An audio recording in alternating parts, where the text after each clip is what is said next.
Hello my dear teachers, welcome to handbook academy. So my dear teachers, ఈ క్లాస్లో గతంలో జనవరి 2026లో జరిగినటువంటి పేపర్ 2 షిఫ్ట్ 1 ఎప్పుడు జరిగింది సార్ ఇది అంటే జనవరి 3 2026 నాడు జరిగినటువంటి షిఫ్ట్ 1 మ్యాథ్స్ కంటెంట్ని ఈ క్లాస్లో మనం నేర్చుకుందాం. ఎలాంటి బిట్స్ వచ్చాయి, ఏ ఏ టాపిక్స్ నుంచి వచ్చాయి, అవన్నీ కూడా మనం ఇప్పటివరకు చదివామా, ఇప్పుడున్నటువంటి ఈ బిట్స్ ప్రాక్టీస్ చేస్తే మన రాబోయేటటువంటి టెట్ పరీక్షలో ఏదో కాస్త మీకు ఖచ్చితంగా హెల్ప్ అవుతుందనే ఉద్దేశంతో చాలామంది రిక్వెస్ట్ చేస్తున్నారు, సార్ ప్రీవియస్ క్వశ్చన్స్ ఎక్స్ప్లెనేషన్ ఇవ్వండి అనే ఉద్దేశంతో బిట్స్ తీసుకొచ్చడం జరిగింది. అందులో భాగంగా మొదటి ప్రశ్న జాగ్రత్తగా వినండి. ప్రతి ప్రశ్న కూడా ఏదో ఒక రూపంలో ఎక్కడో ఒక దగ్గర మీకు హెల్ప్ అవుతుంది కాబట్టి ఏది కూడా స్కిప్ చేయొద్దు, ఖచ్చితంగా పూర్తిగా వినండి మై డియర్ టీచర్స్. చూడండి, ఫస్ట్ క్వశ్చన్ ఏంటి సార్ అంటే x² - 2xy + y² - 5 యొక్క కారణాంకాలు అని అడిగాడు. ఫ్యాక్టర్స్ అడుగుతున్నాడు.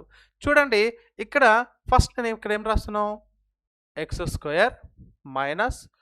2xy + y² -5 అని ఉంది. చాలా జాగ్రత్తగా చూస్తే చూసి ఆన్సర్ ఈజీగా చెప్పేయచ్చు. ఏముంది సార్ అక్కడ అంటే ఇది x² - 2xy + y² అనేది x - y యొక్క సూత్రము -5 ఇక్కడ. ఇప్పుడు చూడండి, ఇది a² మైనస్ ఇక్కడ 5ని మనం b² ఎక్స్ప్రెస్ చేయాలి అంటే సింపుల్గా x - y² మైనస్ దీన్ని √5² రాసుకోండి. క్లియర్? అప్పుడు a² - b² అయ్యింది అంటే a + b × a - b సూత్రము. అదే దాని ప్రకారం రాసుకుంటే సరిపోతుంది. x - y + √5 into x - y -√5. This is your answer my dear teacher. ఆప్షన్స్లో ఎక్కడుందండి అది? సో ఇది కాదు, ఇది కాదు, రైట్, ఎందుకంటే ప్లస్లో ఉన్నాయి, మైనస్ ఇది. The fourth option is right answer. Got it my dear teacher? చాలా నీట్గా చూసి మనం క్లియర్ చెప్పొచ్చు. అండ్ నెక్స్ట్ క్వశ్చన్ చూడండి, ఇక్కడ రఘు మరియు రాజు మరియు రాముల యొక్క సగటు వయసు 75. కొంచెం అప్లికేషన్లు ఇచ్చాడు, చాలా సులభమైన బిట్టే. రాజు, రాము మరియు రవిల యొక్క సగటు మార్కులు 75. రవి యొక్క మార్కులు 76 అయితే రఘు మార్కులు ఎన్ని అడిగాడు. ఇక్కడ మొదట ఎవరెవరి పేర్లు ఇచ్చాడు, చాలా జాగ్రత్తగా ఉండండి. రఘు ఇచ్చాడు, రాజు ఇచ్చాడు, ప్లస్ తర్వాత రాము ఇచ్చాడు. వీళ్ళందరి యొక్క సగటు మార్కులు ఎంత సార్ అంటే 75 అంట. ఓకే, ఇప్పుడు ఏం చేయాలి? 75 అంటే వాళ్ళందరి మార్కులు ఎంతనో మొత్తం ఫస్ట్ చేయండి. వీళ్ళందరి మార్కులు మొత్తం కలిపితే ఇంటూ 3 కదమ్మా. సో ఈజ్ ఈక్వల్ చేస్తే ఎంత వస్తుంది సార్ అంటే 15, 21 + 1 22. సో 225 మార్క్స్ వచ్చాయి వీళ్ళిద్దరు ముగ్గురివి. తర్వాత ఇందులో ఎవరెవరు ఉన్నారు? రాజు ఉన్నాడు, రాము ఉన్నాడు, రవి కొత్తగా యాడ్ అయ్యిండు. ఎస్, ఇక్కడ రవి కొత్తగా యాడ్ అయ్యిండు. వీళ్ళ ముగ్గురి మార్కులు కలిపితే యావరేజ్ వచ్చి 77 అంటే ఇంటూ 3 చేసుకుంటే మనకు మొత్తం మార్కులు వస్తాయి. Yes or no? సో మొత్తం రావాలి అంటే సగటు ఇంటూ నెంబర్ ఆఫ్ అబ్జర్వేషన్స్ కదా, ఎంత అప్పుడు ఏమవుతుంది? So 3 7 21, 3 7 21 + 2 3, so 231. ఇప్పుడు చూడండి, బాగా గమనించండి, ఇక్కడ ఏం జరిగింది? రవి మార్కులు ఇచ్చాడు మనకు. ఇందులో రవి మార్కులను మనం సబ్ట్రాక్షన్ చేద్దాం. 76ని ఎంత వస్తుంది సార్? ఇక్కడ క్యారీ తీసుకుంటాం, ఇక్కడ 5, ఇక్కడ మళ్ళీ 5 వస్తుంది, 12 నుంచి 5, ఇక్కడ 155 వచ్చింది. అంటే ఇప్పుడు ఇక్కడ ఎవరి మార్కులు ఇవి? రాజు ప్లస్ రాము మార్కులు కలిపితే 155, రఘు, రాజు, రాములు కలిపితే 225. ఇప్పుడు ఏమైంది? రఘు మార్కులు కావాలంటే 225లో నుంచి 155ని సబ్ట్రాక్షన్ చేసుకుంటే సరిపోతుంది. కాబట్టి సో రఘు మార్కులు is equal to 225 - 155, so 070. Yes, first option correct. క్లియరా మై డియర్ టీచర్స్? అర్థమవుతుందా? సో ఈ పీడిఎఫ్ మీకు యాప్లో అందించాలనే ఉద్దేశంతో నేను నీట్గా ఇలా ఎక్స్ప్లెయిన్ చేస్తూ రాస్తున్నానండి. ఈ పీడిఎఫ్ మీకు యాప్లో కూడా మీకు అందుబాటులో ఉంటుంది అందరికీ కూడా. ఒకసారి చూడండి. సో నెక్స్ట్ ఏంటంటే అమ్మ ఇది ఎంటీకి ఇచ్చారు. సరే ఎనీవే చూడండి, టెట్కి సంబంధించినటువంటి టెట్ 2026 ఇప్పుడు మీరు రాబోతున్నటువంటి టెట్కి సంబంధించి మన యాప్లో పేపర్ 1 అండ్ పేపర్ 2కి సంబంధించినటువంటి టెస్ట్ సిరీస్ అనేది రేపటి నుంచి ప్రారంభమవుతుంది. ఎస్పెషల్గా పేపర్ 2 అన్ని చాప్టర్స్ 72 చాప్టర్స్ 10th వరకు ప్రతి చాప్టర్ పైన కంటెంట్ మరియు 8 చాప్టర్లు గవర్నమెంట్ ఇచ్చినటువంటి సిలబస్ ఆధారంగా గ్రాండ్ టెస్టులు, ఆ తర్వాత 10 మోడల్ పేపర్స్ అన్నీ కూడా ఉంటాయి. పేపర్ 1కి సంబంధించి 44 చాప్టర్లు మరియు 6 చాప్టర్ల గ్రాండ్ టెస్టులు, 10 మోడల్ పేపర్స్ కూడా ఇక్కడ అందించడం జరుగుతుంది. కాబట్టి ఒకసారి మీరు యాప్లో విజిట్ అవ్వండి. యాప్ లింక్ డిస్క్రిప్షన్లో ఇస్తాను, అక్కడ నుంచి మీరు చూసుకోవచ్చు. ఓకేనా? చూడండి నెక్స్ట్ ప్రశ్న చూడండి, మీ టైం వేస్ట్ కాకుండా నెక్స్ట్ క్వశ్చన్. ఈ క్వశ్చన్ కొంచెం ఇక్కడ చూడండి ఎలా ఉందంటే అది 7 × 27 హోల్ పవర్ ఆఫ్ 1/3 ఓకేనా plus 64 whole power of 1/3 okay. ఆ తర్వాత మళ్ళీ ఈ మొత్తానికి క్యూబ్ ఉంది, ఈ మొత్తానికి క్యూబ్ అండ్ ఈ హోల్ పవర్ ఆఫ్ 1/4 ఇది క్వశ్చన్. హోల్ పవర్ ఆఫ్ 1/4 ఇది క్వశ్చన్. అయితే ఇక్కడ ఏంటమ్మా అంటే 7 × ఇదేం రాసుకోవచ్చు 3³ × హోల్ పవర్ ఆఫ్ 1/3 కదా, ఓకే, ప్లస్ ఇది 4³ హోల్ పవర్ ఆఫ్ 1/3 కదా, ఓకే క్లియర్. ఆ తర్వాత ఏమైంది మళ్ళీ అన్నింటికి ఇక్కడ వరకు హోల్ క్యూబ్ ఉంది, ఓకే, హోల్ పవర్ ఆఫ్ 1/4 కూడా ఉంది మళ్ళీ. సో ఇక్కడ నుంచి హోల్ పవర్ ఆఫ్ 1/4 ఉంది. అయితే 7 × ఇక్కడ 3 క్యాన్సిల్ అయితే 3 × ఇక్కడ 3 క్యాన్సిల్ అయితే 4 సారీ ప్లస్ అమ్మ plus whole power of 3 1/4 whole power of. ఇక్కడ ఏముంది 7 × 3 + 4 అంటే 7 అవుతుంది. 7 పవర్ ఆఫ్ 1 7³ అయితే 7 power of 4 whole power of 1/4 4 cancel అయితే ఆన్సర్ 7 అమ్మ. సో ఇచ్చినటువంటి ఆప్షన్లో 3. ఓకే క్లియరా సార్? సో ఇక్కడ కన్ఫ్యూజ్ ఏం అవసరం లేదు, నీట్గా క్లియర్గా చెప్పడం జరిగింది, జాగ్రత్తగా అర్థం చేసుకోండి. ఆ తర్వాత ఎక్స్ అక్షం నుంచి బిందువు 4, -8 యొక్క మధ్య దూరము చూడండి. ఎక్స్ యాక్సిస్ వై యాక్సిస్ ఇలా ఉంది అనుకుందాం సార్, ఇలా ఉంది చూడండి, ఎక్స్ యాక్సిస్ వై యాక్సిస్ ఇది. సో ఇక్కడ ఏం చెప్తున్నాడు బిందువు 4, -8 అంత ఎక్కడ వస్తుంది, ఇక ఇది 4 -8 అంటే ఇక్కడ కింది వరకు వస్తుంది. 4 నుంచి ఇక్కడ -8 అనుకుందాం, ఇది 4, -8 అనుకుందాం బిందువు. అయితే అక్కడ ఏం అడుగుతున్నాడు సార్ 4, -8 ఓకే జస్ట్ వెయిట్ అమ్మా రైట్ 4, -8 అని ఇలా ఇచ్చాడు అనుకుందాం. అయితే ఇక్కడ ఏమంటున్నాడు ఎక్స్ అక్షం నుంచి బిందువు ఎంత దూరం ఉంది, ఇది ఎక్స్ అక్షము ఎంత దూరంలో ఉంటుంది, ఇక్కడ వరకు 8 కదా, అంటే 8 యూనిట్స్ దూరంలో ఉంటుంది అని అర్థం. డైరెక్ట్గా 8 అని చెప్పొచ్చు.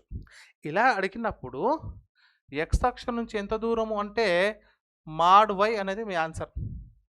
mod y ఎంత ఉంది, y నిరూపకము -8 = 8 యూనిట్స్ అని చెప్పొచ్చు, 8 యూనిట్స్ అని చెప్పొచ్చు క్లియర్గా. ఓకే y అక్షం నుంచి ఎంత దూరం అన్నప్పుడు mod x అంటాం. సో x నిరూపకాన్ని అక్కడ ఉంచినట్లయితే ఆ డిస్టెన్స్ అని తెలుస్తుంది. ఇప్పుడు y నిరూపకానికి ఎంత దూరం అనుకున్నాం అనుకోండి 4 యూనిట్స్, mod 4 = 4 యూనిట్స్ అని చెప్పొచ్చు. ఓకే క్లియరా అది. సో ఇది క్లారిటీగా మళ్ళీ నేను రాస్తాను, పీడిఎఫ్ మీకు పంపాలి కాబట్టి జాగ్రత్తగా అర్థం చేసుకోండి. కొంచెం టైపింగ్లో మిస్టేక్ జరిగింది. 7/27 ఇక్కడ whole power of 1/3 plus 64 whole power of 1/3 and మళ్ళీ ఈ మొత్తానికి క్యూబ్ హోల్ పవర్ ఆఫ్ 1/4 ఇది క్వశ్చన్ అమ్మా. క్లియరా రైట్.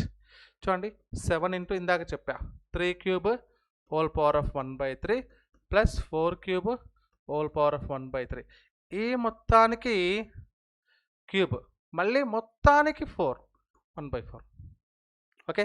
అప్పుడు ఏమవుతుంది 3 క్యాన్సిల్ అయితే 7 × 3 + 4 హోల్ క్యూబ్ ఈ మొత్తానికి 1/4. అప్పుడు ఇది 7 × 7 క్యూబ్ హోల్ పవర్ ఆఫ్ 1/4 అయితే ఇది 1 కదా, అప్పుడు 7 power of 4 whole power of 1/4 అయితే 4 క్యాన్సల్ అయ్యి 7 మిగులుతుంది. That is the third option is the right answer. అదే కాన్సెప్ట్. నేను ఏంటంటే ఇందాక మీకు చెప్పేటప్పుడు ఈ బ్రాకెట్స్ అనేది కొంచెం డిస్టర్బ్ చేశాయి ఇక్కడ, కాబట్టి మళ్ళీ ఒకసారి మీకు వివరించడం జరిగింది. సార్, ఉద్యోగం సాధించాలి అంటే ఒక ప్రభుత్వ ఉపాధ్యాయుడు కావచ్చు, మన ఉపాధ్యాయ వృత్తి అన్నప్పుడు కొంచెం ఓపికగా ఉండాలి, చాలా నీట్గా ప్రతిదీ కూడా విని నేర్చుకునేటట్టు ప్రయత్నం చేయాలి. కాబట్టి పేషెన్స్ ఈజ్ వెరీ ఇంపార్టెంట్ అమ్మా. నెక్స్ట్ క్వశ్చన్ చూడండి. ఈ ప్రశ్న చూడండి ఒకసారి ఏం చెప్తున్నాడో. సార్, 4, 5, 10 మరియు 25లతో భాగించినప్పుడు ప్రతి సందర్భంలో 3 శేషంగా మిగిలిపోయే 4 అంకెల సంఖ్య. సార్, ఒకటే కాన్సెప్ట్ మనకు కనిపిస్తుంది. 10 చేత భాగించేటటువంటి సందర్భంలో శేషము కనుక 3 రావాలి అంటే 1ల స్థానంలో 3 ఉండాలి కదా, 1ల స్థానంలో 3 ఉండాలి. ఇది కాదు, ఇది కాదు, అయిపోయింది. సరే, 10 అయిపోయింది. ఒక్కసారి 4తో చూడండి. 4 చేత భాగించినప్పుడు చివరి 2 అంకెలు 4 చేత భాగించాలి. అవి 2 సున్నాలు కావచ్చు, లేదా 04, 08 ఇలా కావచ్చు. చూస్తే 12 భాగిస్తే ఇక్కడ శేషం 1 వస్తుంది 4 చేత భాగించినప్పుడు, కాబట్టి ఇది కూడా తీసేస్తాం. Second option is right answer. ఓకేనా తల్లి? 1003 is right answer. 1003. Got it? Clear. Next question. క్రింది వాటిలో సరికాని వ్యాఖ్య ఏమంటున్నాడు? 0 అన్నది ఒక అకరణీయ సంఖ్య. అవునండి, 0 is a rational number. Under root of 169 is equal to 13. ఇది కూడా సరి అయినదే. 729 యొక్క పర్ఫెక్ట్ క్యూబ్, 729 అనున్నది ఒక పరిపూర్ణ ఘన సంఖ్య. ఇది కూడా సరైనది. Yes or no? Next 0.03 is equal to 0.9 అన్నది అది కరెక్ట్ కాదు, ఇది రాంగ్. అంటే ఆప్షన్ ఇది. ఎలా? 0.3 హోల్ స్క్వేర్ అంటే దీన్ని 0.3 ఒక నిమిషం 0.3 ఇంటూ 0.3 రాసుకుంటాం కదా, సింపుల్గా మీకు అర్థం కావడానికి చెప్తున్నా. 3 3 is 9. ఓకే, 1.1 2 అంకెల తర్వాత పాయింట్ ఉండాలి కాబట్టి ఇట్లా పెట్టుకుంటాం. 0.09 ఈజ్ ఆన్సర్ అమ్మా. కానీ అక్కడ 0.9 ఉండాలి కాబట్టి అది ఆప్షన్, అది ఆ స్టేట్మెంట్ కరెక్ట్ కాదు. The fourth option is correct answer. Right, ఇక్కడ చూద్దామండి ఒకసారి, చాలా జాగ్రత్తగా వినండి. 2xy minus Y square is to 6x square minus xy is equal to 1:6 అంటున్నాడు. సార్, ఈ కాన్సెప్ట్ ప్రకారం నేను ఏం చెప్తానంటే ఇక్కడ ఆప్షన్స్లో ఇది తప్పుపడిందమ్మా. 1 అనేది 3:2, 1 అనేది ఫస్ట్ అనేది 3:2. జస్ట్ అక్కడ సబ్స్టిట్యూట్ చేయండి అంతే. 2xy minus Y square by 6x square minus xy is equal to 1/6. ఇప్పుడు x ఈజ్ ఈక్వల్ టు ఎంత? 3, y is equal to 2 first option ప్రకారం. ఆప్షన్ ద్వారా వెళ్తాం, మళ్ళీ క్రాస్ మల్టిప్లికేషన్ ఇవన్నీ వద్దు. సో ఆప్షన్స్లో ఎక్స్ తీసుకొచ్చి ఎక్స్ కాడ వై తీసుకొచ్చి వై దగ్గర పెట్టండి. సో 2 × 3 × 2 ఇక్కడ మైనస్ 2 స్క్వేర్ పైన దాంట్లో బై ఇక్కడ 6 × 3 స్క్వేర్ మైనస్ 3 × 2. చూద్దాం 1:6 వస్తుందా లేదా చూడాలి. ఇక్కడ చూస్తే 2 3 6, 6 2 12, 12 మైనస్ 4 బై 6 × 9 వస్తుంది. ఇక్కడ 6 9 54 మైనస్ 3 2 6. Okay, done. 12 నుంచి 4 పోతే 8, 54 నుంచి 6 పోతే 48, 8 1 8, 8 6 వచ్చిందండి. 1:6 వచ్చింది. 1:6 ఎక్కడైతే వస్తుందో అదే మన ఆప్షన్, ఫస్ట్ ఆప్షన్ కరెక్ట్. ఈ 3 కాదు. ఆ 3 మీరు సబ్స్టిట్యూట్ చేసినా కూడా 1:6 రాదు. క్లియరా సార్? ఓకేనా? ఇప్పుడు నెక్స్ట్ ప్రశ్న చూడండి అమ్మా. Next question. రెండు సంఖ్యలు ఒక సంఖ్యలో 30% మరియు 40% అయితే మొదటి సంఖ్య రెండవ సంఖ్యలో ఎంత శాతం? చాలా ఈజీ. ఒక సంఖ్య అనేటటువంటి కాన్సెప్ట్ ఎప్పుడైనా సరే మనం ఏమనుకుందాం, 100 అనుకుందాం. ఓకేనా? 100. ఇందులో మొదటి సంఖ్య 30% అంటే అర్థం ఏంటి? 30 వచ్చింది. మరే అందులోనే 40% అంటే ఎంత వస్తుంది మనకు? 40 వస్తుంది కదా. ఇప్పుడు ఏమంటున్నాడు, మొదటి సంఖ్య రెండో సంఖ్యలో ఎంత శాతము? వెరీ సింపుల్, 30/40 × 100 చేస్తే సరిపోతుంది. 0కి 0 క్యాన్సల్. సో ఇక్కడ 2 2 జా 2 5 జా అండ్ 2 1 జా 2 15 జా. ఎస్, 15 5 జా 75. That is third option is right answer. Got it? Next concept. Okay, next చూడండి. ఈ ప్రశ్న చూడండి అమ్మా, ఏం చెప్తున్నాడంటే చాలా ఈజీయే. 16 నుంచి 55 వరకు గల సంయుక్త సంఖ్యలు మరియు ప్రధాన సంఖ్యల మధ్య భేదం ఎంత అన్నాడు. సార్ 16 నుంచి 55 అంటే మీకు ఒక కోడ్ నేర్పించాం మనం, డిది బీబీసీ బిఏ ప్రధాన సంఖ్యలకు సంబంధించి. ఫస్ట్ ఎన్ని ప్రధాన సంఖ్యలు ఉన్నాయో మీరు ఫైండ్ అవుట్ చేయండి. ఎలా? ఇప్పుడు మనకు 16 నుంచి అంటే ఇది పోతుంది, ఇది అవసరం లేదు. అంటే ఇక్కడ 4, ఇక్కడ 2, ఇక్కడ 2, ఇక్కడ 3, ఇక్కడ 2 వరకు అనుకుందాం. అంటే ఇది 20 వరకు, ఇది 30 వరకు, ఇది 40 వరకు, ఇది 50 వరకు, ఇక్కడ 60 వరకు. మనకు కూడా 60 వరకే అవసరము. అయితే ఇందులో 16 నుంచి అన్నాడు కాబట్టి 16 తర్వాత ఎన్ని ప్రధాన సంఖ్యలు ఉంటాయి? 17, 19. అంటే 4గిట్లో 2 తీసుకోవాలి. ఇక్కడ వరకు వచ్చేస్తాయి. మళ్ళీ 55 వరకే అన్నాడు. 50 తర్వాత 55 వరకే అంటే 53 అనేటటువంటి ఒకే ఒక ప్రధాన సంఖ్య ఉంటుంది. తర్వాత 59 అంటే ఈ రెండిట్లో ఒకటే తీసుకోవాలి. అప్పుడు 2 4 5 6 10 అవుతుంది. మొత్తం ప్రధాన సంఖ్యలు ఎన్ని ఉన్నాయి? ఇప్పుడు ఇచ్చిన దాని ప్రకారం ప్రధాన సంఖ్యలు 10. రైట్, మొత్తం. అయితే ఇప్పుడు ఏం కావాలి? 16 నుంచి 55 వరకు ఎన్ని సంఖ్యలు ఉన్నాయి అంటే గరిష్ట సంఖ్య మైనస్ కనిష్ట సంఖ్య ప్లస్ 1 చెయ్యండి. 56 - 16 = 40. ఓకే, 40. మొత్తం సంఖ్యలు 40 ఉన్నాయి. ఆ మొత్తం సంఖ్యలు 40 అయితే అందులో నుంచి 10 తీసేస్తే 30 అనేటటువంటివి సంయుక్త సంఖ్యలు. ఈ 30 ఏం సంఖ్యలు? సంయుక్త సంఖ్యలు. ఇప్పుడు ఏమడుగుతున్నాడు? సంయుక్త మరియు ప్రధాన సంఖ్యల మధ్య భేదం అడిగాడు. సంయుక్త సంఖ్యలేమో 30, ప్రధాన సంఖ్యలేమో 10. వాటి భేదము 20. Fourth option.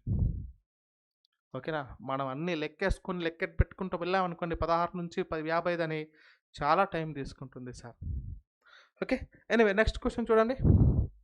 ఇదేమిచ్చాడంటే ఇక్కడ 0.04 / 0.16 ప్లస్ 0.16 / 0.04 అన్నాడు. Very simple. ఈ పాయింట్స్ అన్నీ కూడా వెళ్ళిపోతాయి కదండి. పైన తర్వాత 2 అంకెలు, పైన తర్వాత 2 అంకెలు, పైన తర్వాత 2 అంకెలు. 4 ఎక్కం 4, 4 4లు 1/4. 4 ఎక్కం 4, 4 4లు = 1/4 + 4. అంటే ఏమవుతుంది? ఎల్సిఎం 4 అవుతే 17/4 అవుతుంది. క్లియర్? ఇది 16/4 అంటే 16 అంటే 17/4 అవుతుంది. Sir no? సో 17/4 అంటే ఏమడుగుతున్నాడు? హోల్ స్క్వేర్ అడిగాడు. హోల్ స్క్వేర్ అంటే 17/4ని హోల్ స్క్వేర్ చేస్తే ఎంత వస్తుందమ్మా? సో 289/16 వస్తుంది. సో 16 తోటి డివైడ్ చేయండి. 16 1 జా 16, 1 అన్నిట్లో 1 ఉంది. తర్వాత ఏం మిగిలింది? 129 మిగిలింది. 16 8 జా 128. 128 తర్వాత 1 మిగులుతుంది. అంటే 18 తర్వాత పాయింట్ వచ్చే ఛాన్సులు ఎన్ని ఉన్నాయి? ఇది కాదు, ఇది కాదు, ఇది కాదు, 1 ఉంది. Second option is right answer. Got it అమ్మా? Second option clear? మీకు క్లారిటీగా అర్థమవుతుంది అనుకుంటాను. Next question. ఈ ప్రశ్న చూడండి సార్, ఎందుకంటే ఇక్కడ మనం కొంచెం నిదానంగానే చెప్పడానికి ప్రయత్నం చేస్తున్నాము. బయాలజికల్ సైన్స్ స్టూడెంట్స్ ఉంటారు, వాళ్ళకి ఖచ్చితంగా మ్యాథ్స్ కోసం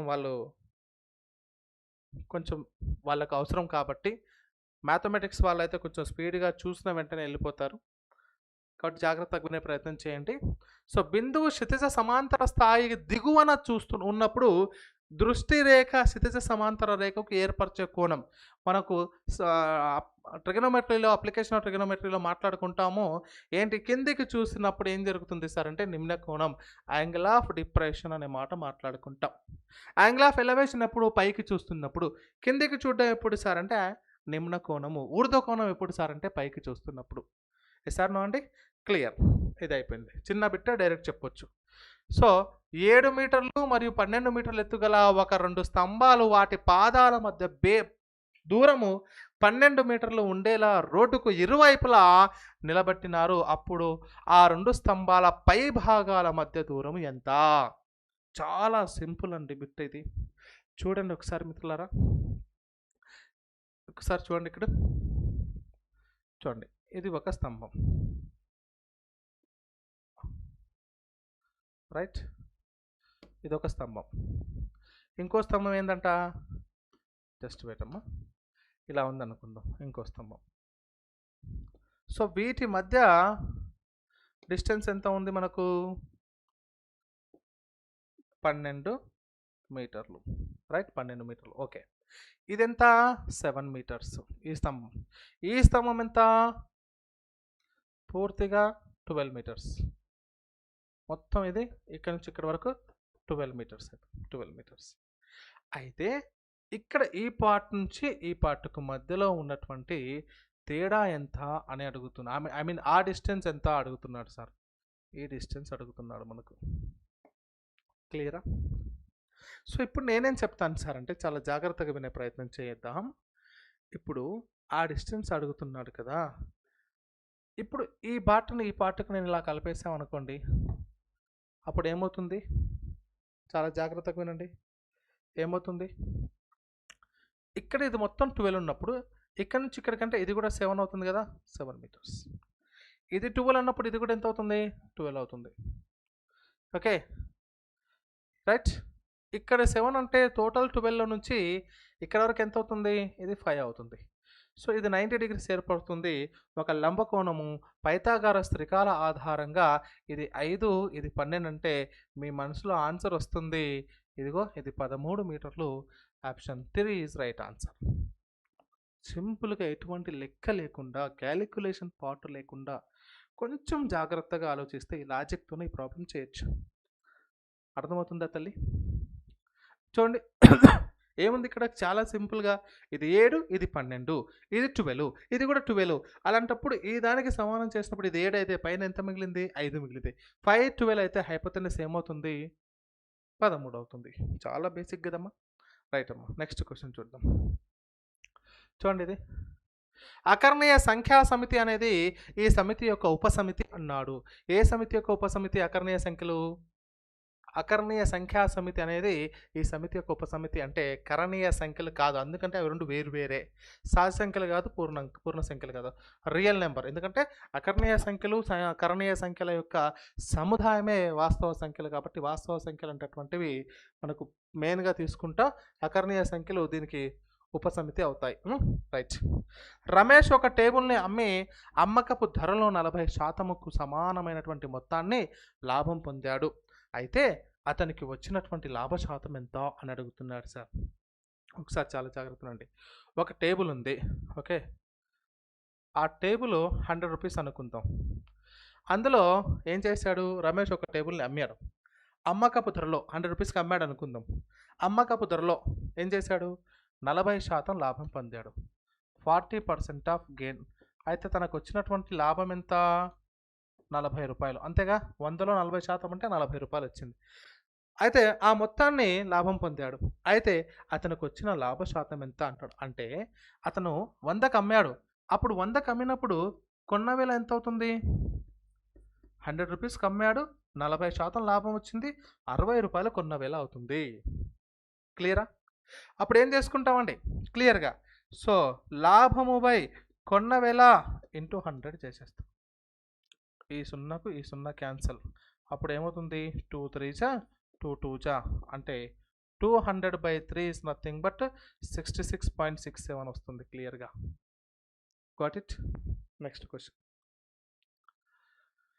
ఒక సమాంతర చతుర్భుజం యొక్క భూమి దాని ఎత్తుకి 8 రెట్లయితే వైశాల్యం 1152 చదరపు సెంటీమీటర్లు అయినా దాని ఎత్తు ఎంత అంటున్నాడు. సార్ ఏంటి, మనకు భూమి అనేది ఎత్తుకు 8 రెట్లంట. ఎత్తు అనేది హెచ్ అయినట్లయితే, ఎత్తుని మనం హెచ్చుగా తీసుకున్నట్లయితే భూమి ఏమవుతుంది మనకు 8 రెట్లు కాబట్టి 8H అవుతుంది.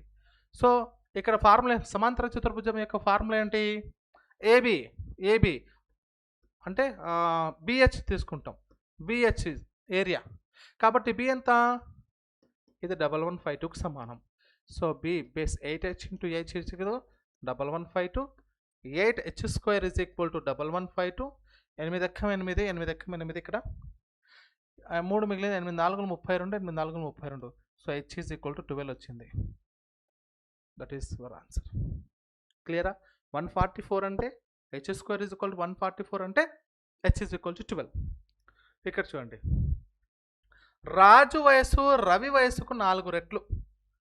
రాజు వయస్సు రవి వయస్సుకి ఈయనకు 4 రెట్లు అయితే వారి వయసుల వ్యత్యాసము 9 సంవత్సరాలు అయితే రాజు వయసు సంవత్సరాలలో ఈ రాజు వయసు కావాలి. రవి కంటే రాజు పెద్దోడు, రవి వయసుకు రాజు వయసు ఎన్ని? ఓకే, రాజు వయసు రవి వయసుకు 4 రెట్లుగా ఉంది. అంటే ఇక్కడ చూడండి, ఇప్పుడు రాజు వయసే అడిగాడు కదా, రాజు వయసే అడిగాడు కదా. ఒకసారి చూడండి, ఇందులో ఏది 4 చేత భాగించబడుతుందని చూసుకుంటే సరిపోద్దమ్మా. 12 ఒకటే ఉంది. ఓకే, ఇప్పుడు 12 ఒకటే ఉంది కదా. రవి వయస్సు 3 సంవత్సరాలు అయితే 4 రెట్లు 12 అవుతుంది. ఇదే ఆన్సర్ చూసుకుంటే 4తో భాగించేదే ఆన్సర్. చాలా సింపుల్గా ఇచ్చాడు మా పేపర్. 12 సంవత్సరాలు అయిపోతుంది. ఇప్పుడు మీరు ఫార్ములా ప్రకారం చేసుకుంటాను సార్ అంటే ఇది ఎక్స్. ఓకే, మళ్ళీ 9 సంవత్సరాల గ్యాప్ వస్తుంది. ఆ 12 - 3 = 9 ఇయర్స్ వస్తుంది కదా. 9 ఇయర్స్ వస్తుంది కదా క్లియర్గా. ఇలా తీసుకుంటాం. ఒకవేళ 4 రెట్లు అంటే ఇది 4x. అంటే రాజు వయసులో నుంచి రవి వయసు సబ్ట్రాక్షన్ చేస్తే 9 రావాలి. అంటే 3x = 9. 3 × 1 = 3, 3 × 9, x = 3 వచ్చింది. అయిపోయింది. ఎవరు? రవి వయసు. ఇట్లా కూడా చేయొచ్చు. నెక్స్ట్ బిట్ చూడండి, 0.00 ఎన్ని ఉన్నాయి ఇవి? 1 2 3 4 5 6 7 8 9 10. ఓకే, 10 అటు పక్క 1 2 3 మొత్తం 13 ఉన్నాయి. అంటే ఇది ఏమి రాసుకోవచ్చు మనము? 245 × 10⁻³ -13గా రాయొచ్చు. ఎందుకు? 0 పాయింట్ల నుంచి ఉన్నాయి కాబట్టి. కానీ ప్రామాణిక రూపంలోకి వ్యక్తపరచమన్నాడు 7th క్లాస్ బిట్టు కాబట్టి ఇప్పుడు ఏం చేస్తాం? ఇక్కడ ప్రామాణిక రూపంలో వ్యక్తపరచాలంటే కనీసం ఒక అంకె తర్వాత పాయింట్ ఉండాలి. అప్పుడు 45 ఇంటూ ఇది 10² రాసుకుంటే 245ని 2.45 × 10² రాసా నేను. ఎందుకు? అది క్యాన్సిలేషన్ అవుతాయి ఈజీ. మళ్ళీ ఇదే రావడం కోసం ఇంటూ 10⁻³ అప్పుడు +2 -13 ఏమవుతుంది? 2.45 × 10⁻11. This is your answer. Where is your option? Third one. Clear అమ్మా? Next question. సార్ 240, 540, 900 యొక్క కాసాగు అడిగాడు 10th క్లాస్లోని మొదటి బిట్టు. ఏం చేయాలి సార్? 240ని ఇలా రాసుకుందాం. నేనేం రాస్తున్నా? 240 అంటే 24 × 10 రాసేసుకుంటా సులభం కోసం. ఇక్కడ రాసాను సార్. ఇది చూడండి, 240ని 24 × 10 రాసా. 24 అంటే 8 3 జా, ఇదేమో 2 5 జా. అంటే 8 అంటే 2³ ఇక్కడ 2 పవర్ ఆఫ్ 4 × 3 × 5 వచ్చేసింది. తర్వాత 540ని ఎలా రాసుకుంటాను నేను? సో 54 × 10 రాస్తా. 54 అంటే 9 6 జా. ఓకే, 9 6 జా, లేదా 27 2 జా రాసుకుంటే ఇంకా సులభంగా అవుతుంది. సో 27 × 2 × 2 × 5. క్లియర్? 3³ ఇది, అది 2² అది × 5 అంటే ఇట్స్ ఈక్వల్ టు 2² 3³ × 5. మిగిలింది 900. 900 ఏం రాయొచ్చు? 9 × 100. 9 అంటే 3³ ఇది 10 10 జా, లేదా 4 25 జా. 2² × 5² 25 4 జా. క్లియర్? అప్పుడు అంటే 900ని ఏం రాసుకోవచ్చు? 2² × 3³ × 5² రాసు. ఇప్పుడు అడిగింది ఏంటి? కసాగు, ఎల్సిఎం అడిగాడు. కాబట్టి ఏంటి? గరిష్ట విలువలు సేమ్ కామన్ దాంట్లో గరిష్ట విలువలు చూస్ చేసుకుంటాం. సో 2³ ఎక్కడున్నా తీసుకోవచ్చు, 5². సో మీ ఎల్సిఎం వచ్చేసి 2⁴ × 3³ × 5² ఎక్కడుంది? First option. That is clear. Clear అమ్మా? నెక్స్ట్ క్వశ్చన్ చూడండి. ఇది ఈ ప్రశ్న ఏం చెప్తున్నాడు? రైట్, 90 సెంటీమీటర్లు, 50 సెంటీమీటర్లు, 30 సెంటీమీటర్ల లోపల కొలతలు కలిగినటువంటి ఒక పెట్టెకు సమాన పరిమాణం కలిగినటువంటి చెక్క సమఘనాలు ఉన్నాయి. ఆ పెట్టెలో సమఘనాల సంఖ్య 40 అయితే ప్రతి ఘనం యొక్క అంచు పొడవు కనుక్కోమన్నాడు. చాలా సింపుల్ అమ్మ. ఇప్పుడు మొత్తం పెట్టే ఉంది, వాటి యొక్క వాల్యూమ్ ఏమవుతుంది? 90 × 50 × 30. ఈ మొత్తం వాల్యూలో ఎన్ని బాక్సులు వస్తున్నాయి? 40 వస్తున్నాయి. క్లియర్గా మీరేం చేయాలి? ఇప్పుడు ఇక్కడ 0 0 క్యాన్సిల్ అవుతుంది. క్లియర్? అప్పుడు ఏమవుతుంది చూడండి, ఇప్పుడు 2 2 జా, ఇక్కడ వచ్చేసి 2 25 జా తెస్తాం, ఇక్కడ 2 1 జా 2 45 జా చేస్తాం. ఇప్పుడు మిగిలింది ఎంత? 45 ఇంటూ 25 ఇంటూ 3 వచ్చింది. ఇప్పుడు నేనేం చేస్తున్నా, ఇదేమో 5 స్క్వేర్గా రాసుకుంటా, ఇక్కడ 3. ఇప్పుడు ఏం రాసుకోవచ్చు? 9 5 రాసుకోవచ్చు. మళ్ళీ 9ని 3 square into 3 into 5 into 5 cube 5 square అంటే ఇదేమైంది? 3 క్యూబ్ ఇంటూ 5 క్యూబ్ వచ్చేసింది. మరి అండర్ రూట్ ఇలా వచ్చేసింది కదా. ఇప్పుడు ఏం చెప్తున్నాము? 3 ఇంటూ 5 వచ్చింది కదమ్మా. ఇప్పుడు దీంట్లో క్యూబ్ రూట్ తీసేసుకోవాలి కదా. ఎందుకు? ఘనం యొక్క అంచు కావాలి కాబట్టి, క్యూబ్ రూట్ కావాలి కాబట్టి is equal to 15. This is your answer. Got it అమ్మా? క్లియరా తల్లి? Next question. 5 ఎరుపు రంగుల గోళీలు మరియు 4 నీలం రంగుల యొక్క గోళీలు ఉన్న సంచి నుంచి యాదృచ్ఛికంగా ఒక గోళీని తీసినప్పుడు అది నీలి రంగు వచ్చేటటువంటి సంభావ్యత అంట, ప్రాబబిలిటీ నుంచి వచ్చినటువంటి బిట్టు. క్లియరా సార్? ఏముందండి, చాలా సింపుల్. 5 ఏమున్నాయంట? రెడ్ కలర్లో ఉన్నాయంట. మిగతా 4 వచ్చేసి నీలం రంగులో ఉన్నాయంట. క్లియరా? అయితే యాదృచ్ఛికంగా ఒక గోళీ తీసినప్పుడు నీలి రంగు అవ్వడానికి నీలి రంగు ఎంత? 4 కదా. టోటల్ ఎంత? 9. 4/9. సారీ, 4/9. ఇది కాదు, 4/9 ఈజ్ యువర్ ఆన్సర్. క్లియరా? ఓకేనా తల్లి? నెక్స్ట్ బిట్ చూడండి. 2 స్తూపాలు భూవ్యాసార్థాల నిష్పత్తి 4:9 మరియు వాటి ఎత్తుల నిష్పత్తి 3:2 అయితే వాటి ఘనపరిమాణాల నిష్పత్తి. సో వాల్యూమ్ 1 బై వాల్యూమ్ 2 ఈ నిష్పత్తి అడుగుతున్నాడు. వెరీ సింపుల్ అమ్మా. ఏంటి? వ్యాసార్థాలు వచ్చేసి R1 R2, ఓకేనా, R1 R2 whole square into H1 by H2 ఇలా అవుతుంది. దాని ఫార్ములా షార్ట్కట్ సులభంగా మీకు గుర్తుండడం కోసం, ఎప్పుడైతే వ్యాసార్థాల నిష్పత్తి మరియు ఎత్తుల నిష్పత్తి ఇచ్చినప్పుడు స్తూపానికి సంబంధించినటువంటి వాటి ఘనపరిమాణం నిష్పత్తి కనుక్కోమన్నప్పుడు ఈ సూత్రం ప్రకారం ఉపయోగించండి. అంటే సూత్రం అంటే ఎలా అంటే మనకు ఆల్రెడీ క్లియర్ కదా, పై ఆర్ స్క్వేర్ హెచ్ కదా, పై క్యాన్సిల్ అయితే ఆర్ స్క్వేర్ హెచ్ అదే వేసాను అక్కడ, నష్టమేం లేదమ్మా. సో 4/9 ఇది హోల్ స్క్వేర్ ఇంటూ 3/2 అంతే. అప్పుడు ఏమవుతుంది? 4/9 అంటే ఇక్కడ రాసేస్తాను 16/81 ఇంటూ 3/2. 3 1 జా 3 27 జా 2 1 జా 2 4 జా 4/28 జా 8/27 అంటే 8:27 ఈజ్ రైట్ ఆన్సర్. క్లియరా? 8/27 వస్తుంది, 8:27 ఈ క్వశ్చన్కి ఆన్సర్. గాట్ ఇట్ అమ్మా? క్లియర్ కనిపిస్తుంది అనుకుంటాను. Right, okay. Next question. ఈ ప్రశ్న చూడండి. sin 30 plus cos 60 minus sin 60 minus cos 30 అంటున్నాడు. చాలా సింపులే, కష్టమేం కాదు. సో చూడండి, sin 30 వాల్యూ ఎంతమ్మా? 1/2 ప్లస్ cos 60 కూడా 1/2. క్లియర్. మైనస్ ఇక్కడ ఏం చెప్తున్నాడు? sin 60 ఎంతమ్మా? √3/2. సో √3/2 ఇక్కడ ప్లస్ cos 30 కూడా √3/2. క్లియర్. ఏముంది ఇక్కడ? ఇది 1 వస్తుంది, మైనస్ ఇక్కడ 2√3/2 అవుతుంది. 2 క్యాన్సిల్ అయితే 1 minus √3. 4th option is your answer. చాలా స్పీడ్గా మాట్లాడుకోవచ్చు. Got it? నెక్స్ట్ క్వశ్చన్ అమ్మా 114. This is the last bit. Okay, ఏమని చెప్తున్నాడు? ఒక రేఖాఖండానికి వరుసగా గీయగల గరిష్ట లంబరేఖలు మరియు లంబ సమద్విఖండన రేఖలు. ఇప్పుడు ఒక రేఖాఖండం ఉంది ఇట్లా, ఇది ఒక రేఖాఖండం. ఈ రేఖాఖండానికి లంబాలు ఎన్ని గీస్తామో అంటున్నాడు. లంబాలు ఎన్ని గీయచ్చు సార్? లంబాలు ఎన్ని గీయచ్చు? క్లియర్? ఎన్నైనా గీయచ్చు లంబాలు. ఇట్లా ఎన్ని లంబాలైనా గీయచ్చు. లంబాలు అనంతముగా గీయవచ్చు, అనంతమైనటువంటి లంబాలు గీయచ్చు. కానీ అదే ఒక రేఖాఖండానికి లంబ సమద్విఖండన అంటే ఆ గీసేటటువంటి లంబ సమద్విఖండన రేఖ ఆ రేఖాఖండాన్ని 2 సమాన భాగాలుగా చేస్తుంది. కాబట్టి ఇది ఒకటే గీయవచ్చు. విచ్ వన్ ఇస్ కరెక్ట్ అంటే third option correct my dear teachers. అర్థమైంది అనుకుంటాను. నేను బయాలజికల్ సైన్స్ అభ్యర్థులు ఉన్నారని చేత టెట్కు వాళ్ళకు ఉపయోగం కాబట్టి నిదానంగా చెప్పడం జరిగింది. మ్యాథ్స్ అభ్యర్థులు ఫాస్ట్ ఫార్వర్డ్గా చూసుకోవచ్చు. థ్యాంక్ యూ ఫర్ వాచింగ్ అండి. Have a nice day.